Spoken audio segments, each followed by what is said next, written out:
Wow, I began this recording with the sneeze, so I apologize. Good morning, class. It's morning for me. I don't know when you're going to be watching this or if you watch it, but it's morning for me. I am so excited to talk to you about a few of these subjects today. I think it's really important. I appreciate all your hard work with this course and just all that's required. There's a lot of things that you guys are being required to do. Just wanted to touch on really quick the consent for minors, or minors consenting for themselves if they're over the age of 12. And just like how significant that is for kids. It can feel like kind of a stressful situation as a clinician, especially if you don't have parents on board. And I think a couple of you brought up some pretty like sticky potential situations with maybe one parent agreeing, other parent not, and then the kid ends up consenting for themselves. The reason they allow kids 12 and older to consent for themselves, assuming they're able to, is because a lot of kids like don't have parental support, are going through things that they need to talk about. And 12 seems like an age where a person can make a rational, logical decision. I think you see a lot of young kids who've gone through a lot of hard things that are pretty mature for their age. And so it's no different where we think that they can consent for counseling. Currently, obviously, in the current climate, school is kind of irrelevant or non-existent. But previously to that, a lot of options were out there in schools and public schools for kids in counseling and being able to see a counselor. But a lot of that is school-based counseling, and they don't have the ability to get into all the details that, psychotherapy can. And so I think sometimes kids start there and then get referred out. And so it's nice that kids can do that. Older children can do that. A lot of your scenarios that came up in the discussion board are probably extreme and probably nothing you'll ever have to face. However, if you decide to work with minors, you're going to come across a lot of different situations that can feel very uncomfortable or worrisome. And that's why it's so important to consult. When you guys start out, you'll be under supervision probably for quite some time. So make sure you're consulting your supervisors and really just being mindful of that, because, again, you don't want to make a mistake that costs you your license or gets you in a situation where you could get sued or things of that nature, especially in divorce situations and custody situations. It just can get very messy and sticky. And so obviously in a perfect world, having mutual parent consent is good. But that's not always going to be the case. So, and some kids don't have parents. And so, they consent for themselves once they're of a certain age because they can, and they don't have anyone else to do that for them. But I just wanted to kind of touch on that just because it was the last discussion boards that I've been reading. And again, I like to kind of bring up some of the stuff that you guys are writing about just because I think it's relevant, and I think it's things that you may come across, and that's why we're asking you to write about it. So anyhow, great job, everyone. I know it's been a lot of work. I gave you that discussion board off because, man, a paper, a test, and a discussion board, that's a lot in 1 week. Not to mention, I'm sure all your other courses are requiring things of you. And, I don't design the course. I get the privilege of teaching the course, but I don't design the course. And so I just felt like you guys have been working hard, and it's a lot, and why add one more thing on your plate? Week 8, we will also not have a discussion board. And I'll post this week too what your extra credit opportunities are. Yeah. So anyways, I hope you feel like you're learning a lot. And this is, again, getting you a good step forward to what's ahead in law and ethics, and that you feel maybe a little bit more comfortable. You're not going to probably feel like you have all the answers, but you might feel like you know some, to maybe know enough to not commit a crime with a client. I say that jokingly, but in all seriousness, you do not want to create a crime with a client. So anyhow, we're talking about style with counseling, and I think style is so important. And I think it's because you see me, you see how I am. my own person. And I think it's really important in the counseling room to be who you are. And I can't stress that to you enough. As you enter the field, I think, and even as you come across all of us who are different, right? You're different professors, whether it be in your undergrad or in this program, like all of our personalities are different. All of us are different. And that's okay. And that's what makes the world go around. Some of us you learn from in one way, some of us you learn from in another way. Maybe some of us you're like, I didn't learn at all. Like, I don't know. Everybody's different. The reality is the goal of you becoming a therapist isn't for you to be just like Freud or just like Beck or just like Virginia Satir. It's for you to be, or to be like Ellis. It's for you to be like yourself, right? And I think sometimes we can get so caught up in these people that we maybe admire or look up to, or we feel like they look really intelligent or really smart, or maybe we're intimidated or insecure of being who we are in the counseling room. But the reality is that if you're not yourself in your counseling room, then it's going to be notable not only to your clients, but you're going to get burned out really easy because you're not being genuine to who you are. And I jokingly always say this, and if you've taken a hybrid course from me, I always jokingly say, like, you want to be who you are in a legal and ethical way. And there's all seriousness to that. I am very much myself in my therapy room. I dress how I want to dress, obviously professional and appropriate. I don't show up in like sweats and a t-shirt. But I am very much myself. I express myself in my style. I like to be comfortable. I sit how I want to sit in my chair. My room is set up how I like it to be. I mean, yes, I share my room, so I'm respectful to people who also share my room, my associates, and I have another colleague that comes in here, but it's my room. And I have stuff up that I want up. And you know, I've had clients come in here and they like my room, and then maybe we go to another clinician's room for whatever reason, and they're like, I really like their room. I'm like, well, that's nice, so we're going to go back to my room. Because it's me, and this is where I spend a lot of time. Like today, my day was supposed to be from 8 to 8. I had some cancellations, but if I'm gonna be in here for 10 hours a day, sitting in front of people, talking to them, listening to them, I want to make sure that I am very comfortable being who I am. Again, in a legal and ethical way, and in a professional way. And I don't care if my clients don't like my room, because it's my room, and this is where I sit. Like, I need to feel comfortable in my chair, you know? So I say all this because I think sometimes we feel pressure to be something that we're not, and it's important that you find a style that fits who you are. Now, theory is like the bones, right? It's like the bones of what we've learned, and it's not meant to be some rigid guideline that you can't work your way out of, but I think it's the framework from where we exist. So if you think of like a body, like theory is like your bones, and it's what is the building blocks, and then we add on all the other things, right? But it's where we begin, it's where we start. And so I think you finding a theory that you feel comfortable with, that you feel that you believe in, that you feel knowledgeable of, is really important, because you might operate out of that framework. Okay. I don't think you have to be, unless you really want to be, very, very strict on what that looks like, and that's the only way you operate, and those are the only way you treat clients. Now, there are some counseling centers that are very particular in that, and they only work out of a certain type of framework, a certain type of theory.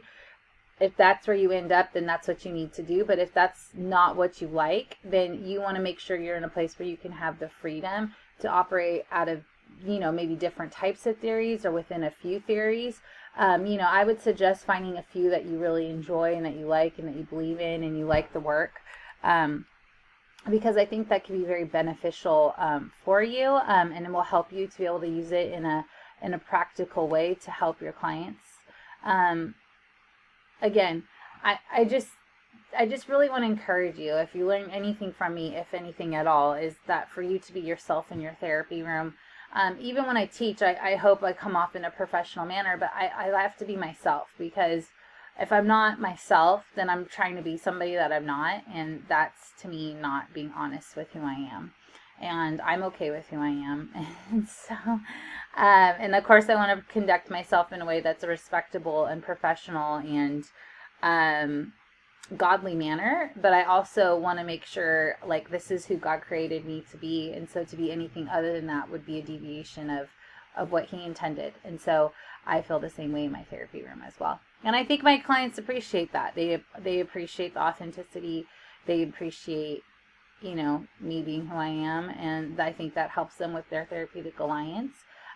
And somebody who connects with me may not connect with you. Somebody who connects with you may not connect with me, and that's okay. That's why there's millions of us, and that's why it's so important to find a therapist that you connect with, because that's going to be ultimately how the client grows and learns and gets the most out of therapy, if they can build an alliance with that person. Okay, so the vision of responsibility, the contract. I have a client service agreement. So it talks about the goals of therapy, the methods, how you will obtain these goals. Therapists who work within a managed care context need to discuss with clients how being involved with managed care will influence division of responsibility. So we talk about HIPAA. When I have insurance clients, we talk about HIPAA. And how medical billing will be done and things of that nature, and confidentiality, because they're still entitled to their confidentiality. It looks a little different with medical records and such, but that is something that is gone over with the paperwork that they sign at the very beginning. I have informed consent and a client service agreement. I also have a late cancellation form that they fill out just in case they no-show me. They get charged a certain fee. Both therapists and clients should clearly understand the goals and work together towards those desired outcomes. The aims of therapy are specific to particular cultural definition of psychological health. No single approach is equally effective in working with all client populations. So you have to be open to different things, and I think you guys are aware of that. I think too, like, depending on the situation, like, you might have a different approach with like a child than you would an adult, just like you'd have a different approach potentially with a couple than you would maybe an individual, or maybe even depending on a certain diagnosis. So just being mindful of, or different cultural background, like they're saying, just being mindful of your clients and where they're at and what they're looking to gain from therapy. It's not about our agenda. It's about what the clients are bringing to the table. So making sure we're open to that. And if we're too rigid, we're really gonna lose people in that, in being too rigid. Goals in counseling. In schools, you may combine educational and therapeutic goals. Like I mentioned earlier, school educational based goals. And what I mean by that is I supervise people who work for Riverside Unified School District, and they work with students who have IEPs and are in ERMS, which is a tier 3 level counseling. That's all irrelevant to you. It really doesn't matter. Point being, there is reasons why they're getting psychological minutes while in school, and a lot of times it has to do with some sort of psychological thing that's going on that's impairing school. So whether that's anxiety, anger, disruptive behavior, that could be, let's see, what else? Well, like sadness or not motivated, depression, just things that are like noticeable and it's causing a problem at school. Those will be things that my clinicians will address with the clients potentially. What makes it school-based is once it's not creating a problem in school, like more than likely those minutes will stop. And the point is not to be going into their whole entire lifespan, although it goes there at times, but it's trying to understand why are you sad at school? Let's figure out a way for you not to be sad at school, and potentially refer out for other services, because the goal is that this is like, we want to make school better. We maybe don't have the time to make home better, but we want you to be able to talk to someone that can help you with making home better. And so trying to figure out what's the point of what we're doing and why we're doing it, so we can be the most effective at what we're given and what we're doing. Okay. It's super important. I think school-based counseling is great. I think it's great for kids to be able to have that. Diagnosis as a professional issue. So medical diagnosis, the psycho-diagnosis, differential diagnosis, and DSM-5. So DSM-5 is like the Bible of psychology. I have right here, I still have my lovely cheater. Where is it? Okay, well, I still have my lovely cheater DSM-4 that I use kind of still, because that was the one I've had. I love that one. So again, with that, you could have someone that already has a diagnosis. You can ask your clients. I would say that would be professional to ask your clients if they have a diagnosis already, and to make sure you document that. There's all these different types of therapy, right? Psychoanalytic therapy, Elderian therapy, existential, person-centered therapy, Gestalt, and behavior therapy. These are all different types of approaches you can take. Some of your clients may have different sort of medical diagnoses like diabetes, cancer, things that affect their mood, like sometimes thyroid problems affect their mood. I have a client that has Graves' disease, and so he can tell sometimes that means his hormones are off if he's feeling really down, or he has severe weight loss, things of that nature. So all those things can affect a person's psyche. So that's why it's so important to get all the information so that you best are approaching a situation. Remember, you never want to rule out a medical occurrence or a medical problem. You always want to address medical things. Now, when you're in theory, you're going to go over all these theories in more detail. Okay, cognitive behavioral therapy, a lot of people operate out of that.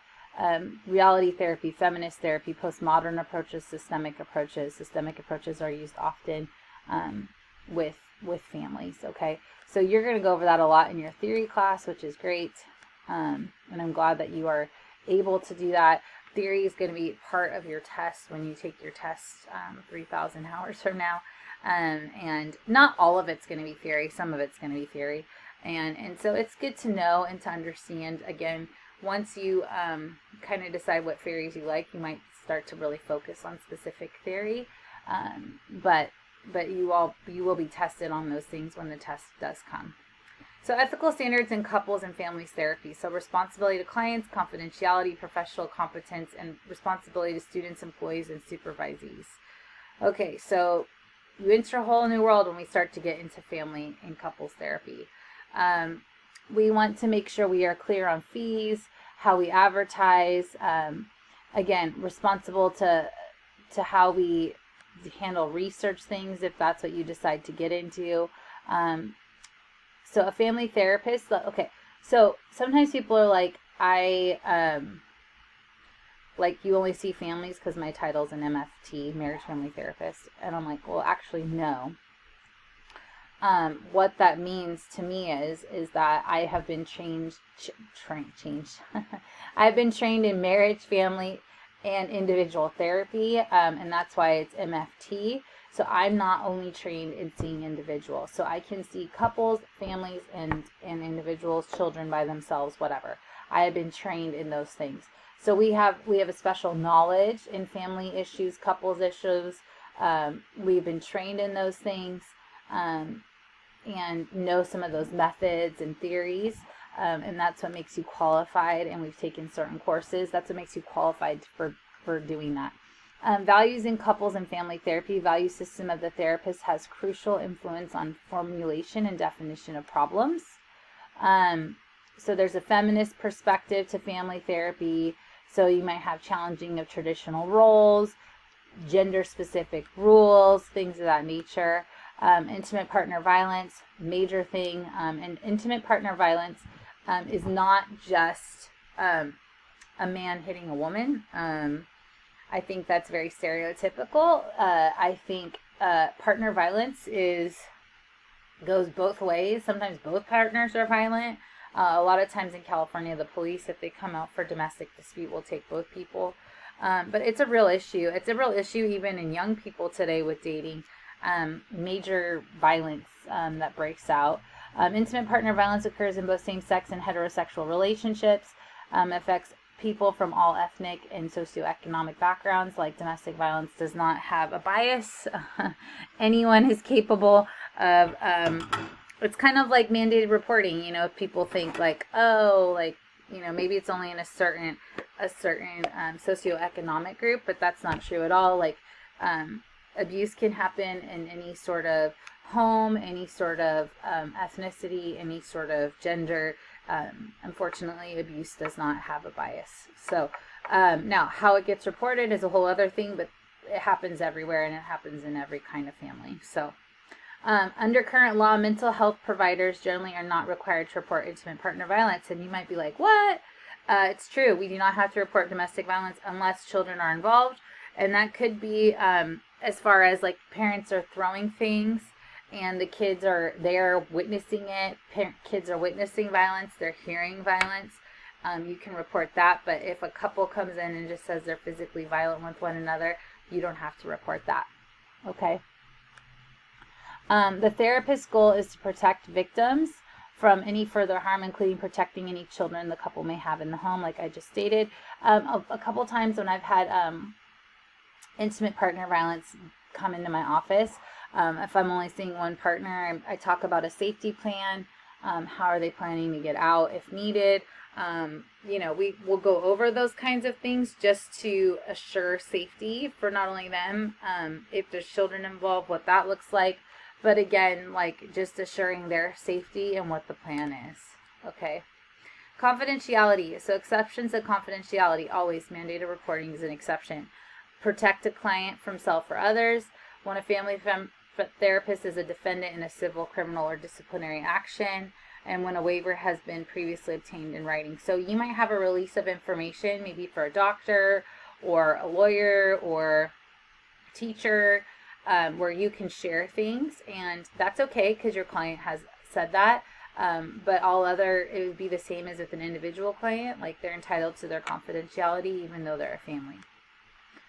Before therapy begins, the counselor needs to give information to family about, of course, like what we're doing here, what does family therapy look like, risks or negative outcomes, possible benefits of therapy, and how we charge. It's all important that we have all that information out front. And then, of course, informed consent, right? Before therapy begins, you have to talk about the limits of confidentiality, the rights and responsibilities of the client, the option that a family member can withdraw at any time, and what can be expected from the therapist. I think expectations in any relationship are super important, right? Like we want expectations to be clear in a dating relationship. We want expectations to be clear sometimes in a friendship, parent-child relationship. And so why would it be any different with the therapeutic relationship, right? If I know what I'm going to get from you, then at least I'm not guessing or questioning, or there should be no misunderstanding in that. What I'm willing to do, what I'm not willing to do, all those things should be made clear. And I always say to people, look, like, one, you need to feel comfortable here. So if you don't feel comfortable here and you reschedule with me and then you think about it and you're like, no, she's a total weirdo, no offense. Like, just let me know. No offense. You need to find someone you connect with. I always give my clients that out. Also, I always tell them, look, I am not a mind reader. So if you're not honest in here, the only person that does a disservice to you is you. So if you want to lie in here or not be honest or not be forthcoming with information, that's fine. That's your choice. But you're probably not going to gain as much as you can out of therapy, and I won't know that you're doing that. Because it's not my job to be judge and jury. It's my job to listen to what you're saying, to help you with your goals, but it's not my job to determine if you're being truthful or not. And so I just talk with my clients from the beginning so that they understand, like, I'm going to take their word for whatever they say, and it's not my job to decipher if it's truth or not truth. And if they decide to not be fully forthcoming with what brings them in, I'm not going to know that either. So if they want the most out of therapy, then they need to be willing to do those things. So anyways, hey class, this is week 7. So this is my last lecture. I just want to let you know it's been a pleasure. I've enjoyed your reading, your writing. You've done a lot of writing. I've done a lot of reading. I've enjoyed your writing. I'm sure this won't be the last time we come across one another. Hopefully we'll be in a hybrid course so I can actually see you talk and stuff. But I wish you the best. If you ever need anything in your future, please don't hesitate. Keep my email. Please don't hesitate to ask. I've walked the road of private practice and getting on insurance panels and working in a lot of different settings. So I'd love to be able to help you as best as I can, and I wish you the best and stay safe and healthy. It's kind of a crazy world out there. So thank you so much for your time, and I will post some extra credit opportunities for those of you that feel like you need it. And week 8 is our last week, so thank you again.